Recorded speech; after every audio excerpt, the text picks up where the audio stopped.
तीसरे दिन की सुबह युद्ध भूमि पर एक नई खतरनाक शांति लेकर आई। पिछली 2 रातों की हार जीत ने कौरव सेनापति भीष्म पितामह को बेचैन कर दिया था। आज उन्होंने एक भयंकर योजना बनाई। उन्होंने अपनी सेना को एक विशाल और आक्रामक गरुड़ व्यूह, चील की आकृति वाला गठन में व्यवस्थित किया, जिसके शक्तिशाली पंखों को फैलाकर वो पांडवों को एक ही बार में कुचल देना चाहते थे। वो स्वयं इस व्यूह के मस्तक पर सबसे आगे विराजमान थे।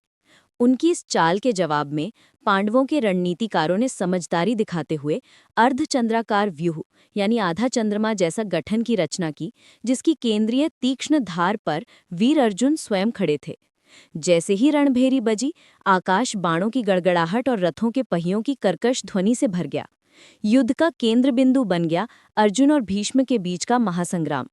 अर्जुन, जिन्हें स्वयं श्री कृष्ण का सारथित्व प्राप्त था, ने अपने दिव्य गांडीव धनुष से मृत्यु के दूतों की तरह बाणों की वर्षा शुरू कर दी। अर्जुन का पराक्रम आज चरम पर था। वो बिजली की गति से रथ पर घूमते और पलक झपकते ही सैकड़ों बाण शत्रु सेना में उतार देते।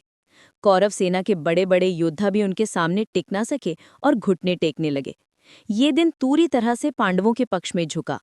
अर्जुन ने अकेले ही भीष्म के गरुड़ व्यूह को भेदना शुरू कर दिया, जिससे कौरव सेना में भगदड़ मच गई।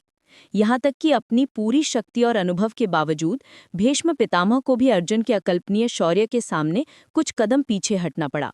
शाम होते होते रणभूमि शवों और टूटे रथों से भर गई थी। कौरव पक्ष का मनोबल बुरी तरह टूट चुका था। अपने सैनिकों की ऐसी दुर्गति देखकर दुर्योधन क्रोध और निराशा से भर गया, जबकि पांडव अपनी विजय पताका फहरा रहे थे।